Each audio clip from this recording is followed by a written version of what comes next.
Okay, so this is the next one.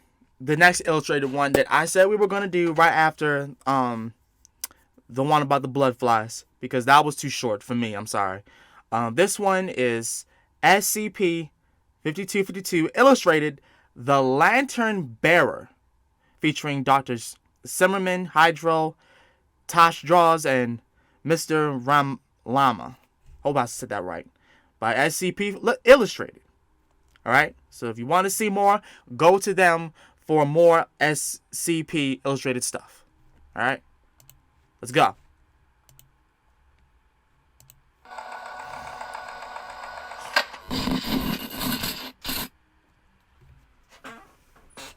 Good day everyone and welcome back to SCP Illustrated, entry log 1. Sorry, that was a little bit too loud. Today we're taking a look at SCP-5252, also known as the Lantern Bearer. This video has been illustrated by Cult Productions and they have done a spectacular job. They're also in the process of illustrating the Aurora Boreas cycle for me. If you like what you see, you can find their link in the description to keep up with them and support their work. Now, this is a Keta class SCP, and this video does contain scenes of strong violence and blood. And without further ado, let's begin.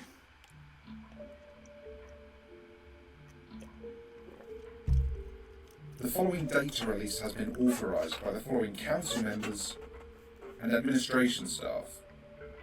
Oh, really? Oh, shoot. Description.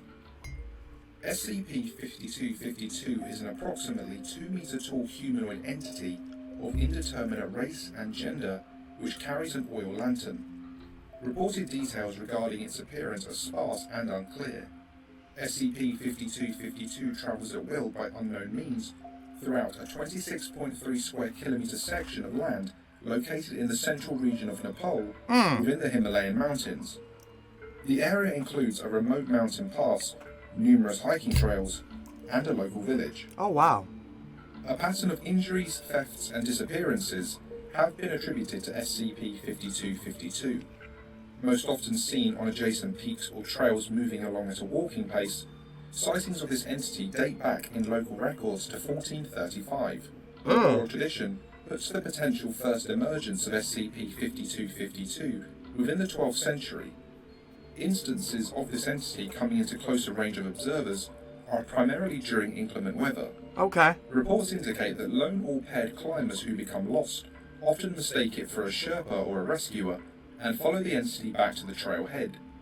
SCP-5252 has only been observed as a dark outline of a tall humanoid figure. SCP-5252 stays several meters ahead of the observer and does not respond to verbal commands or inquiries, regardless of the language spoken. Oh, wow. Once the observed figure reaches the trailhead, it will stop and wait for the hikers to catch up to it. Survivors report that the brightness of the lantern makes any details of the figure indistinguishable, as a dark hand is held out open palm to the lone or nearest human.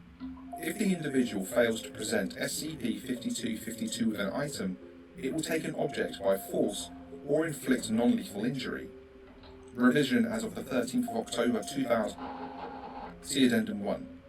Sightings and encounters with SCP-5252 have been found to be increasing in conjunction with rising numbers of tourists in the area. So, from what I can gather, if you're going to follow it, present it with an item as your offering, and if not, you're going to get fucked up. That's the gist of it that I just read. If you keep on following it up until that point, you better, present yourself with an item, and if not, that's your ass. All right. I mean, he's not gonna kill you, but he's gonna fuck you up. Special containment procedures. Due to the operative zone of SCP-5252 remaining immobile, Area 5252 encompasses SCP-5252, its known range of travel, and a 1 kilometer buffer zone. No alterations or additions to land, flora or fauna are permitted. All Foundation members are to undergo training protocols Bravo Sierra Charlie 5252 to minimize damage to the area before being assigned to Area 5252. Revision as of the 23rd of October 2000. See Addendum 3, Incident Report 5252-2. Addendum 1. During Foundation operations to gather intelligence on SCP-5252 within the village, an incident involving 2 tourist hikers occurred on the 13th of October 2000. One survivor and 1 local serving as a Sherpa were taken into Foundation custody and interviewed. Determining the facts of the event and entity motivations considered top priority by Dr. Oh wow, they Clark, survived. They're lucky. head researcher for SCP-5252 and Area 5252. Interview log 5252-3. Interviewed Andrew J. Wilson from incident reported on the 13th of October 2000. Interviewer Dr. Clark, head researcher of Area 5252. Begin log 10 hours post-discovery by patrolling Foundation security after receiving emergency medical attention from Foundation physicians. Okay. How are you feeling, Mr. Wilson? They gave me some good stuff, so I'm not feeling much. Will this take long? I'd like to go home. Well, we'll try to keep things brief, but we need honest answers from you. Oh god. I'll do my best. Once you started along the portion of the pass, what do you remember? We were just hiking, making good time. We were set to make the next peak by evening. Well, all of a sudden the weather started to turn, so we started to head back. And did anything seem out of the ordinary? Like what? Oh, I don't hike much, so I wouldn't know. Nothing. We were a bit worried when night was our way. Visibility was dropping quick, but nothing weird. Not until that thing showed up. What thing do you mean? I thought it was our Sherpa at first, coming to find us. It had a lantern and was walking ahead of us, so we followed it back. What happened once you reached the trailhead? That thing, whatever it was, held its hand out. Oh my god, look at it. It looks like it's got on a little coat with the fur. I see that. It's got on a little coat. Where the legs at? Are those the legs down at the bottom? It's got bright yellow eyes. Oh wow. And you called it a thing. Are you sure it wasn't just a person? I don't know what it was, but it sure as hell wasn't a person, and its eyes. What about its eyes? When it took him, I couldn't see anything because of how damn bright that light was. But when it grabbed him, the light went out, and I saw 2 glowing eyes for just a second, before Bill started screaming. What do you mean that it took him? I couldn't see Bill behind me. The locals warned me to give it something. I turned to get something out of my pocket, not sure what I was planning on grabbing. But before I could stop him, Bill went at it with his machete. So, what was the machete for? Oh, just protection. Sure. How did you come by your injuries? Like I told those doctors, it happened so fast, I think it hit me when it grabbed Bill. It felt like a fucking sledgehammer with claws. Am I going to be okay? We've stabilized you, so you should be fine, but you will most likely require a good deal of reconstructive surgery. I'd also recommend seeking out an ocularist if you wish. Oh, it took out his eye. Did you guys find Bill yet? Not yet, but we are still looking. We should never come here. End log. Wow. Post-interview notes by Dr. Clark. Days after the incident, William Bill was found approximately 5 kilometers from the initial point of contact with SCP-5252. Oh, he's dead. Damn. To be exposure. This information has been temporarily withheld from the subject due to risk of shock. Interview log 52. Yeah, he may not tell him, but he already knows. He knows Bill's dead. Ryback Adhikari, hired guide involved in incident reported on the 13th of October 2000. Interviewer Dr. Clark, head researcher of Area 5252. Begin log. 11 hours post-discovery by patrolling Foundation security, after completion of interview with Andrew. Thank you for coming in, Mr. Adhikari. Are you sure you don't want us to bring in a translator? No, English is okay. Well, we haven't encountered many English speakers in your village. Yes, there are not many. I needed to learn to work with the tourists. Have you worked with many hikers and climbers? Yes, since I was a young man. So why did Mr. Wilson and Mr. come to Nepal? They told me they wanted to hike the Himalayas and see the land. Was there anything in particular they wanted to see? Some of the peaks and the forest near my village. Did anything out of the ordinary happen? They lied to me. They lied to you? Yes. How so? They said they wanted to hike, admire the land, but they wanted to take it from us. They wanted to take your land. Did they tell you that? They did not need to. Both men had a chura with them. They tried to hide them, but I saw. And what did you think they were for? To cut the trees. To cut them down, or? No. Making the best areas to come back to later. Oh, wow. Lumber company. Our land, our trees, our people, they are not for sale. So, what did you do? Did you harm them? I did no harm. I returned home without them. The mountain would take care of it. They must live and you must live. Not just yet. We still have some questions. No, I am going to return home. You should as well. Oh, all right, Mr. Adhikari. What? We'll continue this interview at another time. Speaking with me will not help you. If you wish to know more about land and what resides within it, you need to speak to the Jadana. And who is that?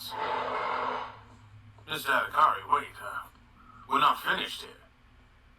The interviewee attempted to leave the Foundation outpost and refused to respond to any further inquiries from Foundation staff. He was allowed to return, but is being kept under surveillance until further notice. What the hell? End log. That was weird. Addendum 2. All Foundation containment activities are to be put on hold until reauthorization is given. Further investigation into SCP-5252 is ongoing. Incident Report 5252-1, 21st of October, 2000. Containment Unit 3 posted 0.3 kilometers outside the village. Casualties and injuries consisted of 2 construction personnel killed, 5 injured, 3 security personnel killed. One surviving Foundation member, Security Officer Renee S. Peterson, gave her account of the incident as she was lucid but unable to be moved from the infirmary at the time of her statement. Begin audio file. Operations and surveys in the areas hadn't been going smoothly. The planning markers for the containing wall were in, and the construction team was felling a few trees that were in the way. We'd only been out there about an hour. I clocked the timer, AM, but I knew we were going to be out there for the next several hours. Containment implementation was being sped up since that civilian death they documented last week. Bill. One of the locals came up to us. He had a couple of books or journals in his arms, and he was babbling. Scared the shit out of me when he ran up. He just kept talking louder and louder. Most of the crew was getting uncomfortable. We didn't have a translator with us, so I pointed back to the village to ask him to leave. I had no idea what he wanted. He did try to shove one of those books into my hands. I had one of the other security guys escort him off. Wasn't in the mood to deal with that shit. You should have read it. You should have read it. I was trying to keep eyes on every member of the team, but between the foliage and the distance across the worksite, I lost line of sight on a few. One of the furthest guys to my 3 o'clock started screaming. And then he just stopped. The crew started panicking. And all I could see was this blur between the trees. They were dropping like flies. And there was so much blood.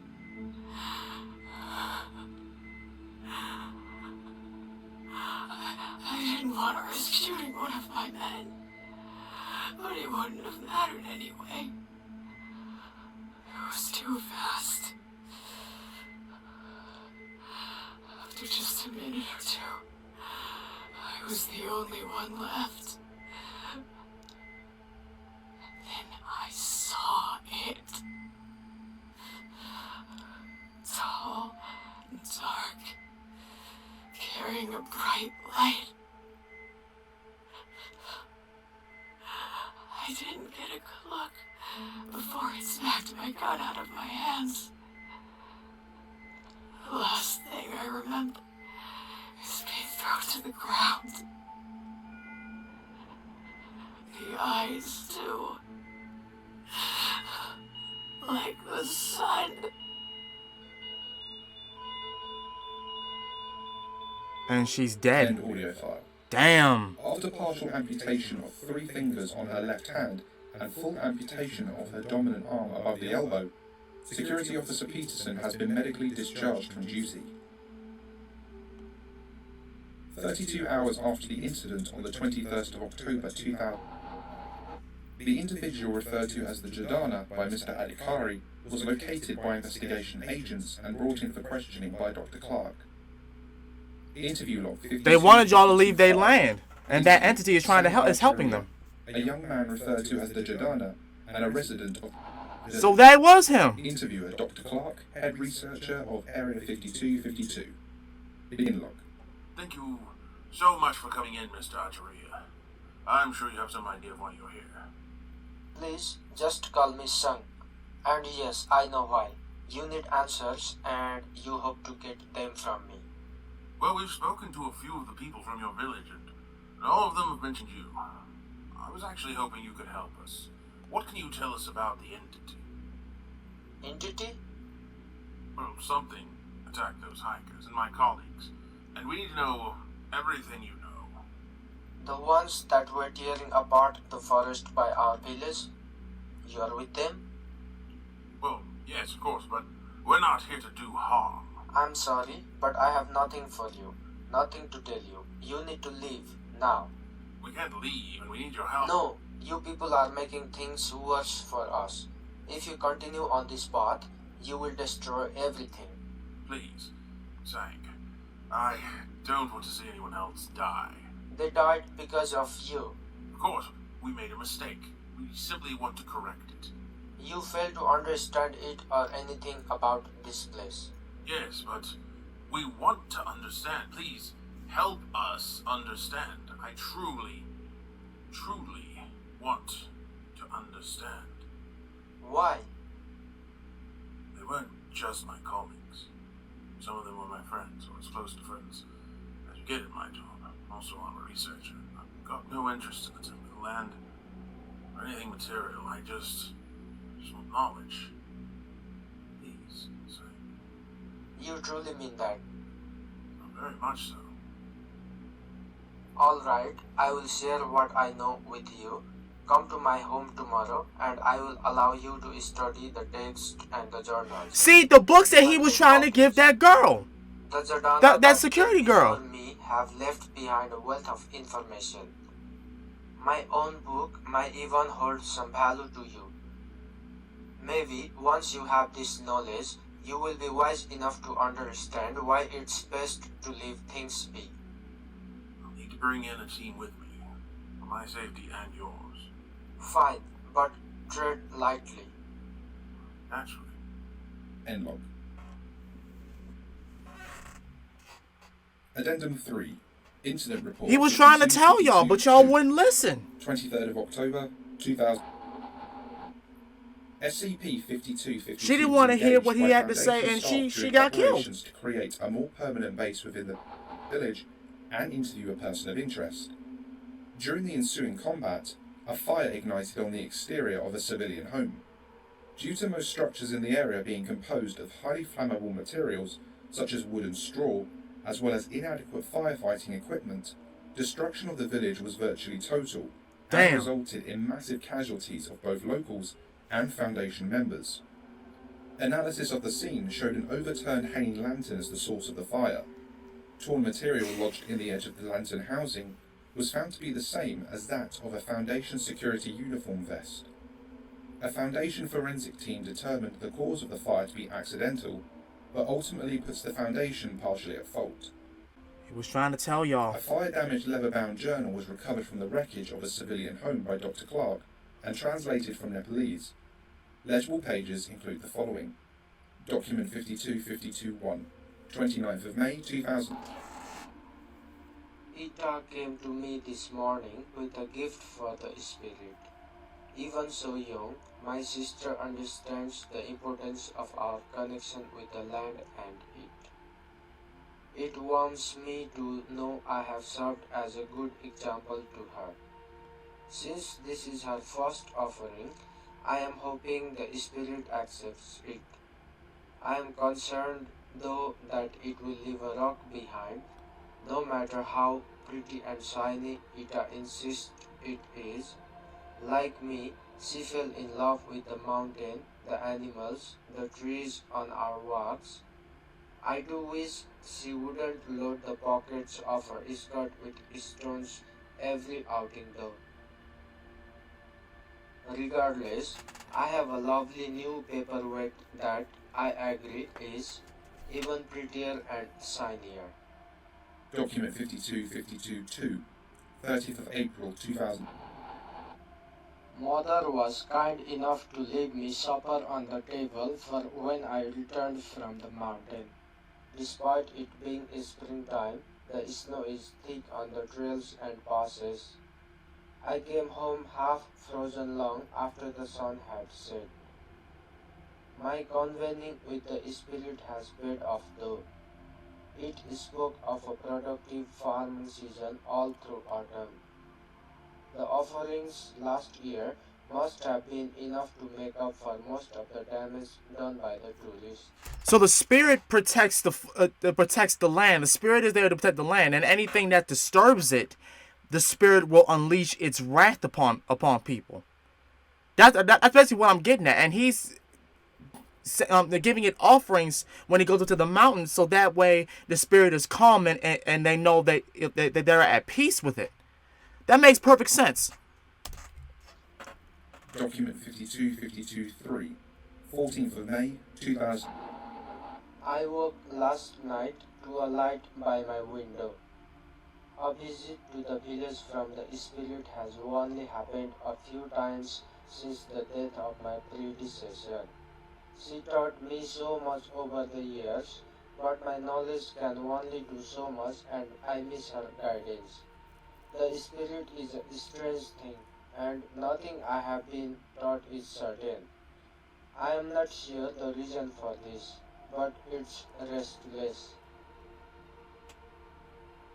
Ita left another one of her precious stones out on her windowsill for the spirit. That silly girl called it here by marking the wall of the house.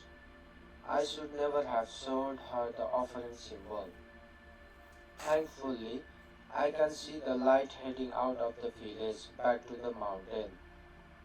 It must be satisfied with its gift. Still, it's been more active. This makes me nervous, but only time will tell what it means. Document 5252-4, 7th of June 2000.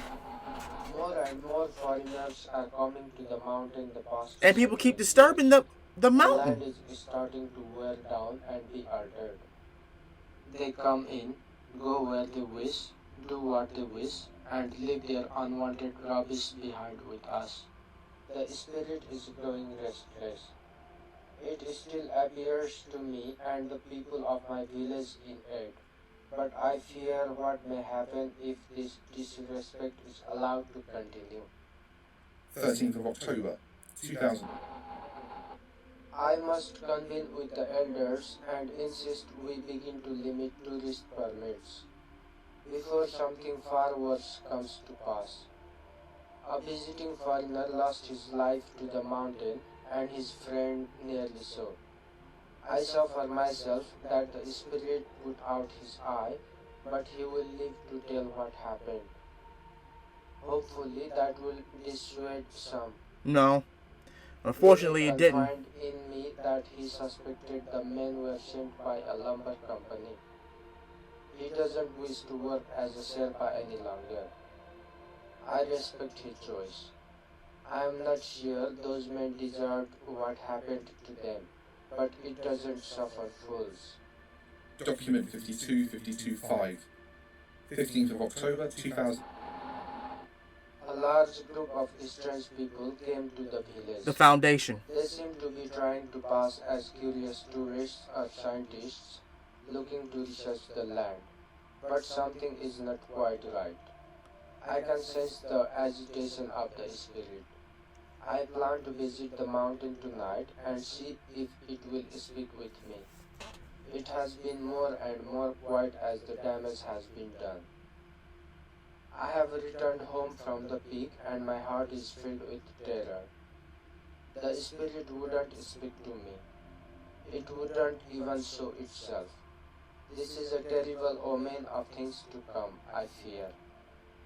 21st of Y'all October fucked it up for him. 2000. I knew this would end in bloodshed and death. A group of outsiders were wiped from the mountain just outside the village, along with a few of our people. No one permitted them to build anywhere near our land. I attempted to speak with one of their leaders just before the attack.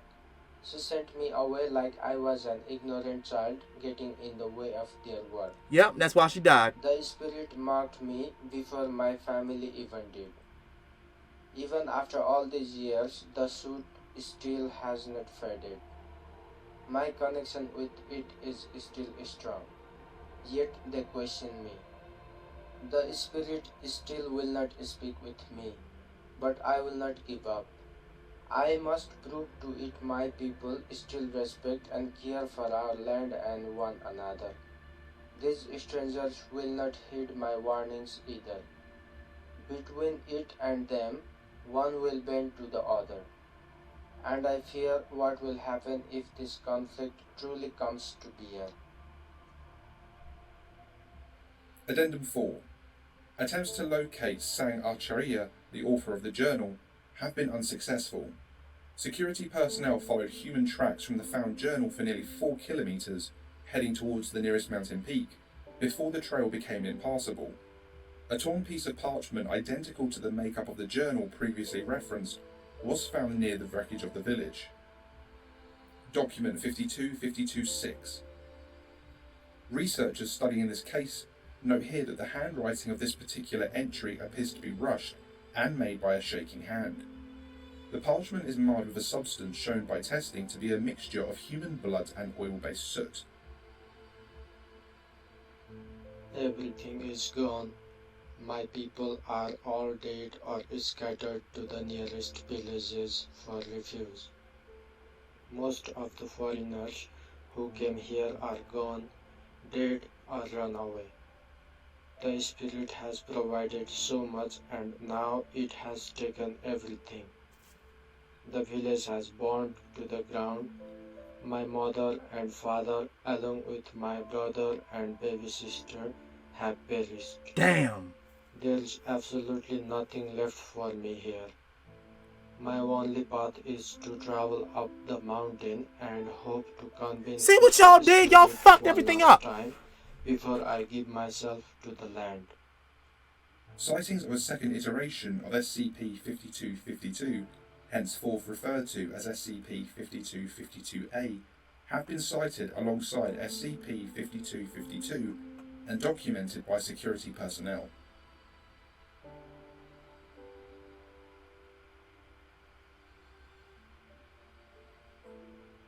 And that concludes SCP-5252. Y'all fucked everything Don't forget up. to check out Occult Productions' Patreon to watch their progress on the illustration of the cycle.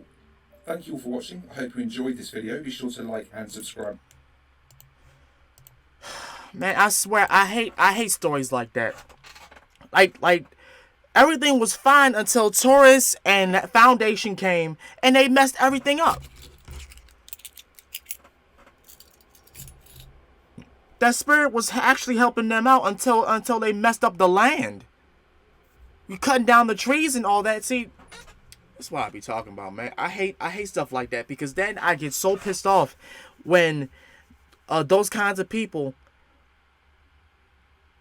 don't understand why shit's happening to them like this. Like, why is this happening like this? I just want to understand. Bitch, we've been trying to make you understand this entire time. Y'all need to leave. Y'all need to go. Get the fuck out. Y'all won't listen to what I have to say. You won't read the shit, the what I've been telling you. That spirit is here to protect us. You're not giving it any respect or anything. Leave. Get the fuck out of here. You're not doing anything. You're not helping anybody. You're not. That got me so irritated. Post your comments down below about what y'all thought about this. This shit pissed me the fuck off. I just... This has been Master of Sakurai. I love y'all, and I'm gonna see y'all again next time. Have a happy Thanksgiving. A happy pandemic Thanksgiving. Alright? Peace.